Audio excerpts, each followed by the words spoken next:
ভক্তমন্ডলী আমরা যেখানে উপস্থিত হয়েছি এখানকার ধাম্মাত্ম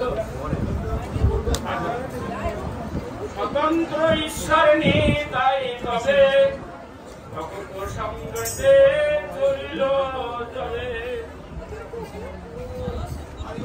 গোপদ্রুপ নামে এক দ্বীপ হয়, সুরভি সতত এখানে রয়।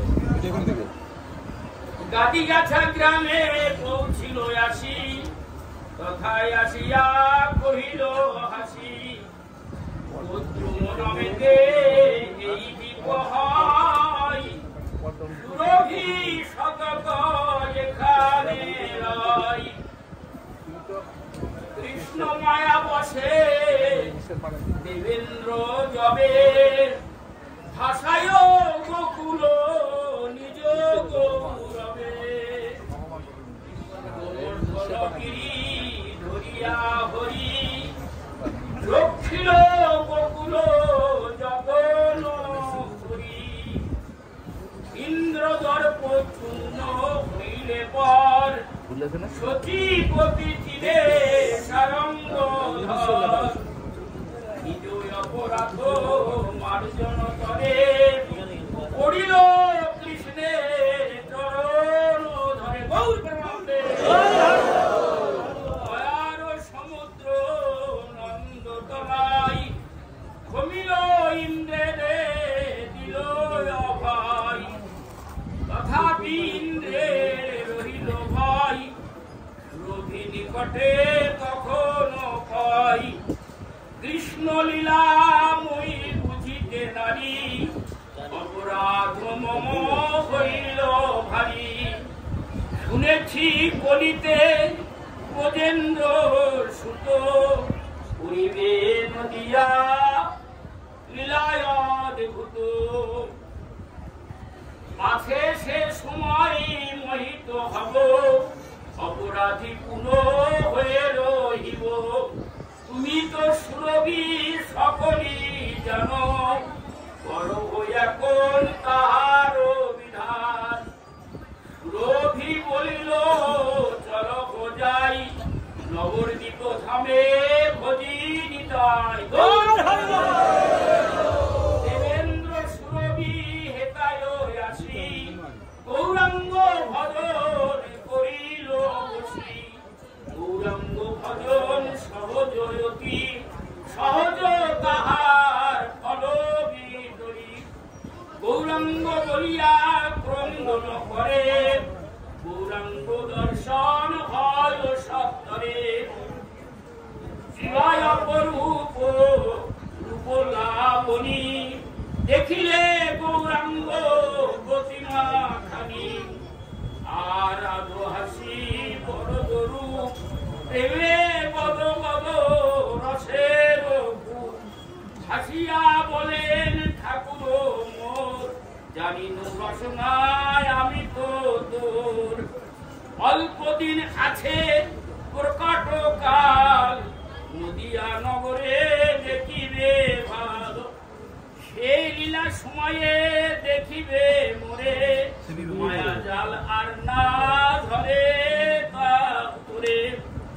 এক বলি প্রভু অদৃশ্য হয়, সুরভি সুন্দরী তথায় হয়। অশ্বত নিকটে রহিলা দেবী, নিরন্তর গৌর চরণ সেবী। গোদ্রুম দ্বীপ তো হইল নাম, এটাই পুরায় ভগত কাম। গৌর প্রেমানন্দে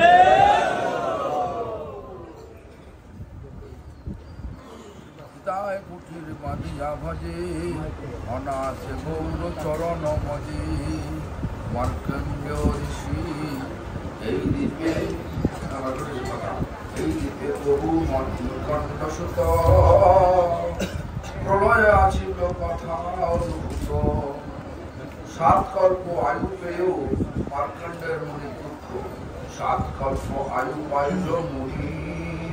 প্রলয়ে বড়ই বিপদ বনি, জলময় হইল সমস্ত স্থান।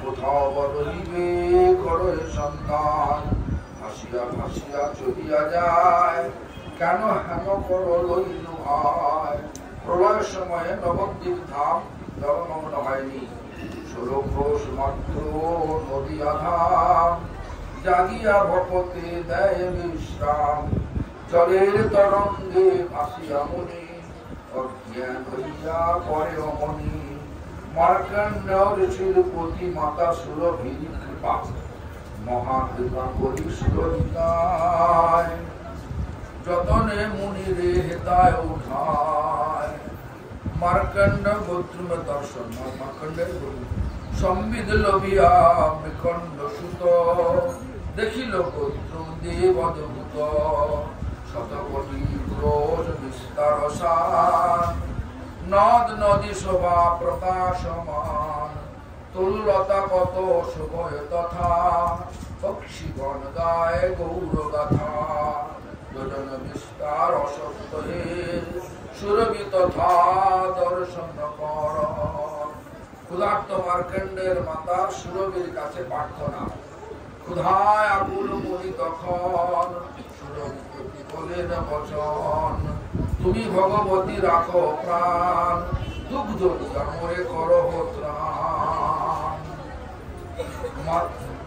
মার্কণ্ড সুরভি তখন সদয় হয়ে পিয়াইল দুগ্ধ মুনিরে লয়ে মার্কণ্ড মুনির করিতা সবল হইয়া মৃকণ্ড সবল হইয়া মৃকণ্ড সিনু সুরভির প্রতি কয় কুনো তুমি ভগবতী জননী মোর তোমার মাথায় জগত ঘোর না বুঝিয়া তোমার মায়ায় জগত ঘোর না বুঝিয়া আমি রয়েছি বর সপ্ত কল্প জীব হয়ে অমর প্রলয় সময়ে বড় দুঃখ নানাবিধ ক্লেশ নাই কসু কি করি জননী বড় গোমরে সেবা যাইব এ দুঃখ তরে মাতা সুর উপদেশ সুরভি তখন করিল বাণী অজম গৌর পদ দুই খানি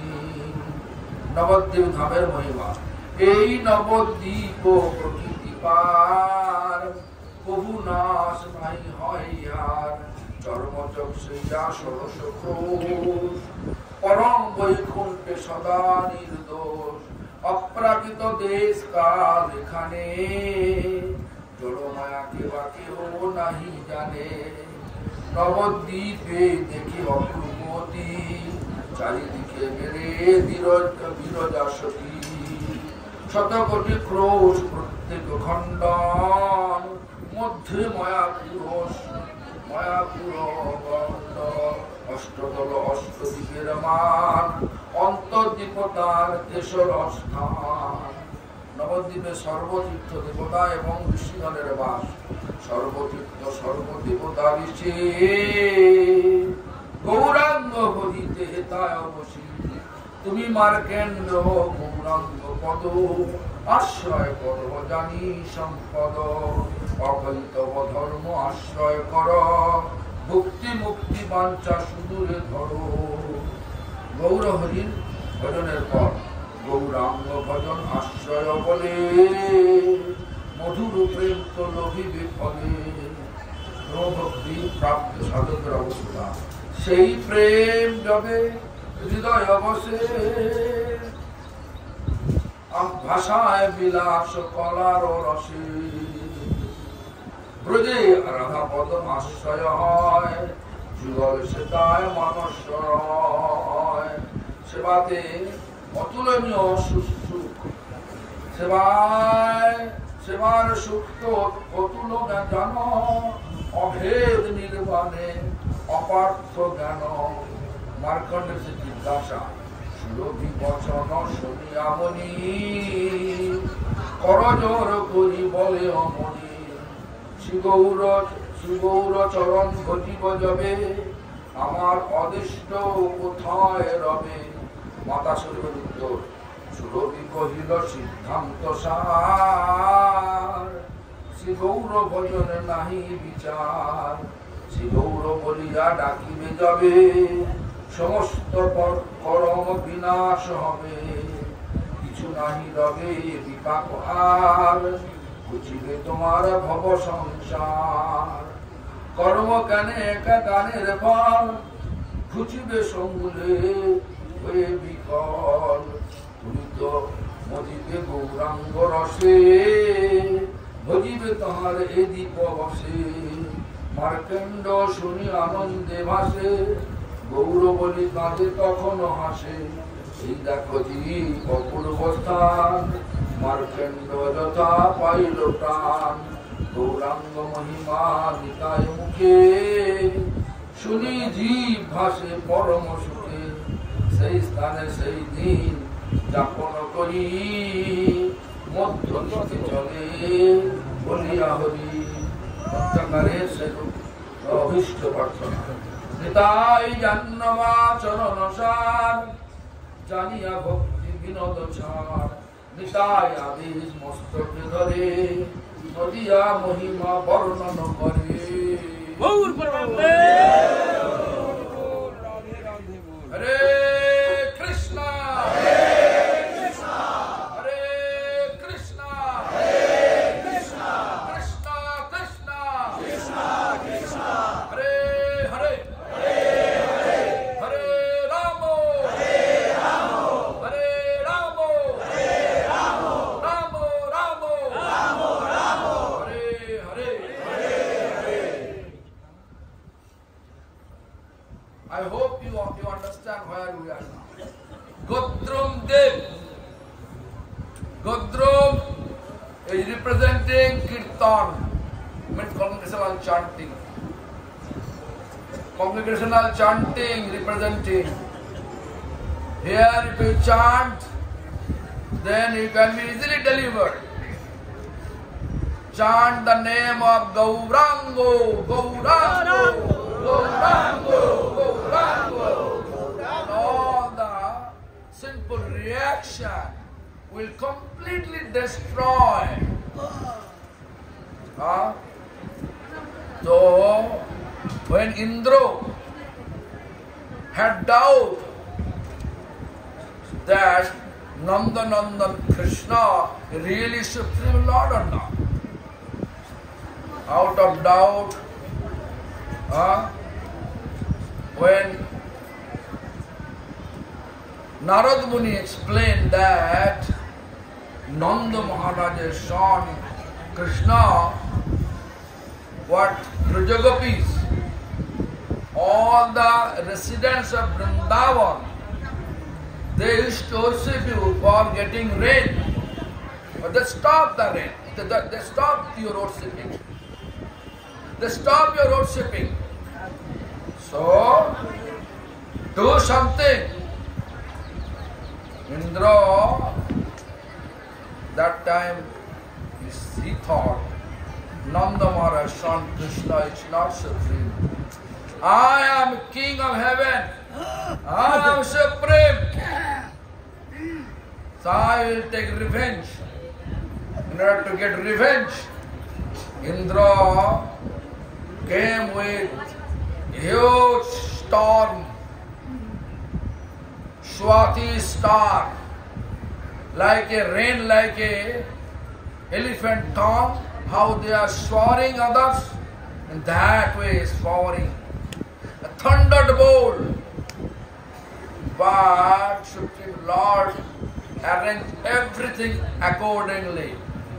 Supreme Lord explained to Augusta Rishi, drink all the water, whatever Indra bestowed, showering here, drink all the water.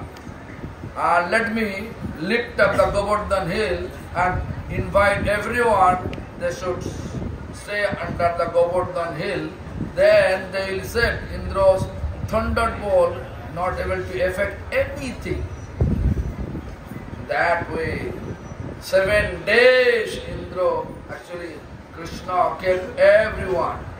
And when Indra saw it, then Indra realized that Supreme Lord is Nandanandan Krishna. I made a mistake. I want to do some atonement. In order to do atonement, then asked Surabhi, heavenly cow Surabhi, that Surabhi, let me know what torment is I supposed to perform. Surabhi gave him instruction. Let's go to Navadvip Mayapur.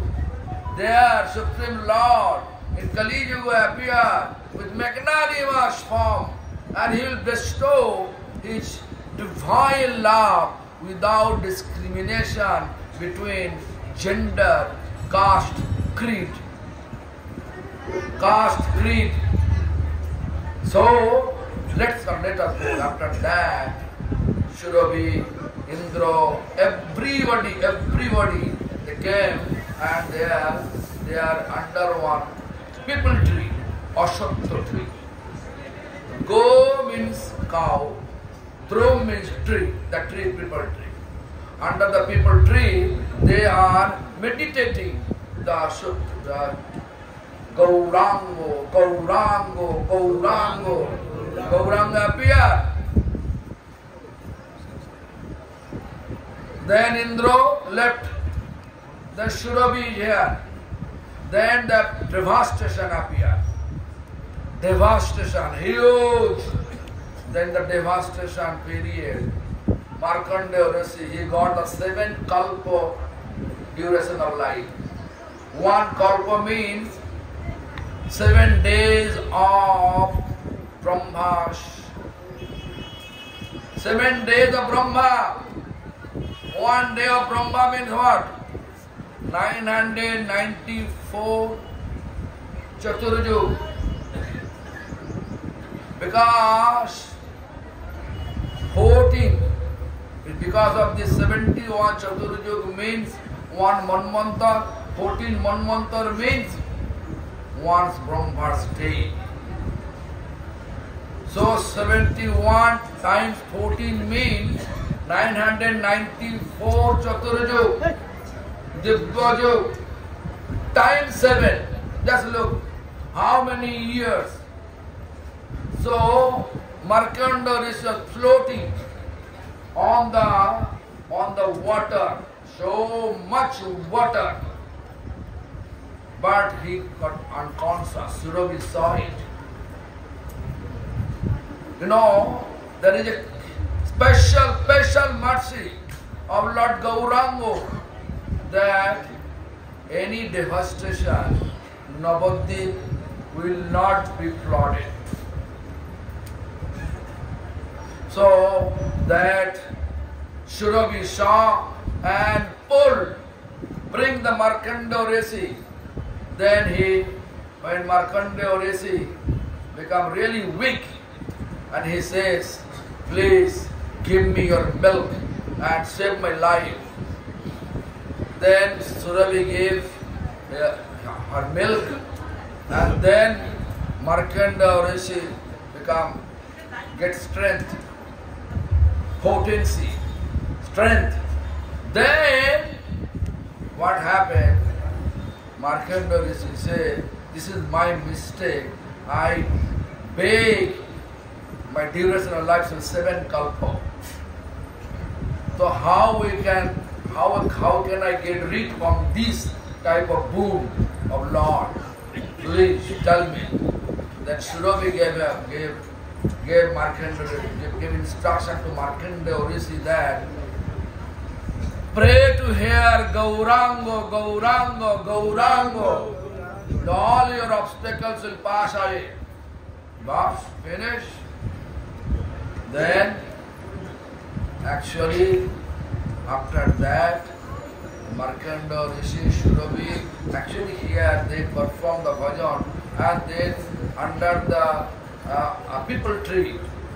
Therefore, this is called go through. Here also Bhaktivinoda Thakur came. Bhaktivinoda Thakur also came here and performed sadhana here. This is the Bhajan Kuti. All of you can go and visit in his room. That all the furniture from that period of time. Srila Prabhupada Bhakti Siddhanta Saraswati Goswami Thakur also used to stay here with Bhaktivinoda Thakur. So there is so many. Bhaktivinoda Thakur compose all the small books, Saranagati, Gita Boli, Gita Mala, Kalyan Kalpataru, everything he wrote here. How? Every day he used to chant midnight on the rooftop, this rooftop. And then he saw whatever revealed in his heart, he just note down. And that way all the books appear. Also, Bhaktivinoda Thakur got the instruction from Lord Shiva, Tarakeshwar, Hooghly Jilla, Hooghly district, one Shiva named Tarakeshwar, that he should discover Lord Chaitanya's birthplace. That time he came also here. He was thinking, how can I discover? But one day he saw top of the palm tree there was a fire flame. Then several days this thing happened. Then Bhaktivinoda Thakur got the towel, maybe the sign that Lord Chaitanya's birthplace is there. Because fire appear cheat potency, means transcendental potency coming from fire. So when he went there, sign was palm tree. When he went there, then he saw under the palm tree there is so many tulsi. Then surrounding all the Muslim residents. As soon as Bhaktivinoda Thakur as a district magistrate went there, then everybody came and they are asking, is there any kind of service I can do for you? The Bhaktivinoda Thakur asking them, please let me know why here is tulsi so many. Then they say, actually we don't know, whatever crops we are going to cultivate, nothing growing, only tulsi growing here. Then Bhaktivinoda Thakur decided, this is the place Lord Chaitanya appeared. Then he went to archaeological department of India, then he brought the old map. That map he also saw. Then he decided it is the perfect place for this Mahaprabhu birthplace. In that way he discovered from here. Also he brought that geologist. Let me know how and where exact Lord Chaitanya's birthplace. This is the map. This is my vision. Then they also decided. Even this, Bhaktivinoda Thakur brought this Jagannath Das Babaji Master Maharaj, 125-year-old. As soon as Jagannath Das Babaji Goswami Maharaj appeared over there, he was not able to walk, but out of bliss to see the Lord Chaitanya birthplace, he was dancing with a static manner. This and explained like this way. This is the birthplace of Lord Chaitanya. This is the birthplace of Lord Chaitanya. In that way you are dancing and chanting. Thus, as Lord Bhaktivinoda Thakur discovered the birthplace of Lord Chaitanya. Hare Krishna. Now I have to speak in Bengali language. দেখুন এখানে আমরা এসেছি স্বানন্দ সুখদ এই দ্বীপটার নাম হচ্ছে গোদ্রুম। গো মানে গরু, দ্রুম মানে গাছ। কি গাছ? অশ্বত্থ গাছ। এই অশ্বত্থ গাছের নিচে ইন্দ্র সুরভি গাছ, সুরভি মানে স্বর্গের গরু, সুরভি যে গরুর দুধে পদ্মগন্ধ আছে, খুব মিষ্টি দুধ। আপনারা খেয়েছেন কি এটা? খাননি তার ভাগ্য খারাপ। হ্যাঁ, সুরভি গরুকে নিয়ে এসছেন, সে এখানে এসে এখানে তার পাপের প্রায়শ্চিত্ত করেছিল। এখন কি পাপ করেছিলেন? কেন ইন্দ্র মনে মনে ভেবেছিলেন যে আমি তো স্বর্গের রাজা, আমি তো নিয়ন্ত্রণ কর্তা, আমি তো ভগবান। লোকে সব বলে, কে বলে এই ইন্দ্র কি বলে নন্দ মহারাজ ছেলে কৃষ্ণ ভগবান? না না না, বিশ্বাস করি না। যাই হোক, এরকম ধরনের ভাব যখন হয়েছিল, তখন ভগবান তো জানতে পেরেছে আমার বলে বলিয়ান হয়ে বেটা তুমি এরকম করছো, তোমাকে দেখাচ্ছি মনে বলে। সব প্রিয়বাসীরা যখন পূজা করতেন, ইন্দ্রের পূজা করতেন, বৃষ্টির জন্য, বৃষ্টি হলে ঘাস হবে, ঘাস খেয়ে গরু বেশি দুধ দেবে, সেই দুধ বিক্রি করে আমাদের সংসার চলবে, এরকম ধরনের বিচার নিয়ে যখন সেই ইন্দ্রের পূজা করতো, প্রতি বৎসর করে আসছে। ইন্দ্র যখন কৃষ্ণ 7 বৎসর বয়স, তখন সেই প্রিয়বাসীদের বললেন, আরে তোমরা কেন এসব পূজা করছো, কার পূজা করছো? ইন্দ্রের। কেন করছো? এই জন্য করছি। আরে করতে হবে না, ইন্দ্র কি একেবারে, ইন্দ্র কি জল দেবার মালিক নাকি? জল দেবার মালিক হচ্ছে, বৃষ্টি দেবার মালিক হচ্ছে ভগবান নিজে, আর ভগবান হচ্ছে গিরিরাজ। ছেড়ে দাও সব পূজা, গিরিরাজের পূজা করো। সমস্ত ব্রজবাসী সেই কৃষ্ণের কথার একটা লালিত্যময় কথা শুনে করে দিল, শুরু করে দিল গিরিরাজের পূজা। ব্যাস, ইন্দ্র। আর ইন্দ্রকে খবরটা দিল কে? নারদ মুনিকে খবর দিল, শুনেছ তো তোমার পূজা বন্ধ হয়ে গেছে ব্রজে। কেন? বলছে ওই কৃষ্ণ নন্দ মহারাজের ছেলে বলেছে নাকি তুমি ভগবান নও, ও গিরিরাজ ভগবান, সবাই গিরিরাজের পূজা করছে। সত্যি হয়ে গেছে, রেগে মেগে এলেন, পূজা বন্ধ হলে তো বন্ধ হল না নাকি? হ্যাঁ, তো যাই হোক, যখন আমাদের মনে থাকে প্রতিষ্ঠা, তখন পূজা না হলে রাগ হবে। প্রতিষ্ঠা না থাকবে, পূজা না হলে ভালো লাগবে, এটা মনে রাখবে। এই জন্য বৈষ্ণবগণ পূজা চায় না, পূজা না করলে ভালো লাগে বৈষ্ণবদের। কিন্তু আমরা তো ছাড়ি না বৈষ্ণবদের, পাকড়ে নিই। যাই হোক, শোনো এখন ভালো করে, আমার তুমি সময় আছে, তুমি বলতে হবে। তো হলো কি, ইন্দ্র রেগে মেগে স্বাতি নক্ষত্রে একবার হাতি সুর থেকে যেরকম জল পড়ে, সেই ধরনের বৃষ্টি দ্বারা কৃষ্ণ চালাকির শিরোমণি কৃষ্ণ দাস কৃষ্ণ অবস্থা থেকে লাগিয়ে দিলেন। তুমি অন্নপূর্ণার কাছে 12 বছর অন্ন খেয়েছো, তারপর জল চেয়েছিলে, এখন জলগুলো খেয়ে না অবস্থা পান করে নিলে, বন্যা হলো না। আর তো বলছে দাঁড়া, এত ইন্দ্রজন বজ্রপাত করছে, আমি যাই উঠিয়ে নিই। গোবর্ধন পর্ব উঠিয়ে নিল, সকল গোবর্ধন চলে আসো, গরু গাভী সব চলে এলো, পরিবার সব চলে এলো।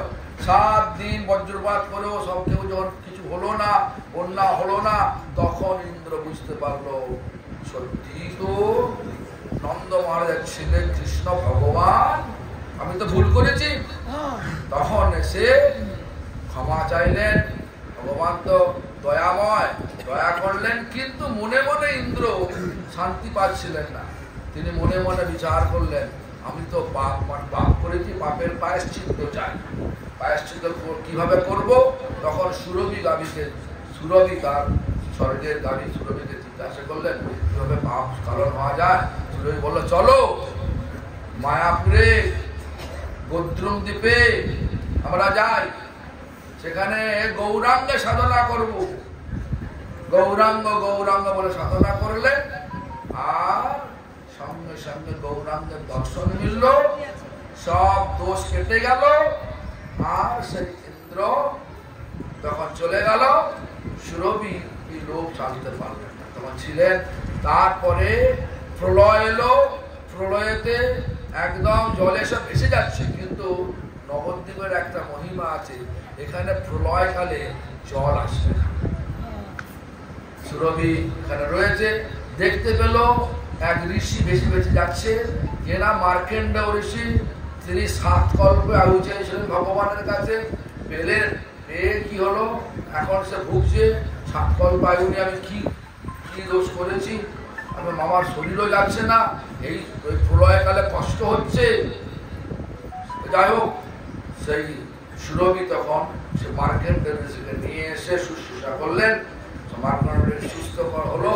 তারপরে বললেন, আমার তো কোনো শক্তি নেই, তুমি দুধ দাও আমাকে, তোমার দুধ পান করে বল পাই।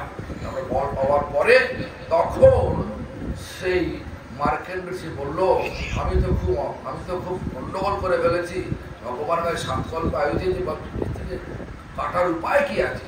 তো সুরভি আবার বললেন যে আরে কোনো দরকার নেই, তুমি এখানে গৌরাঙ্গে সাধনা করো, গৌরাঙ্গ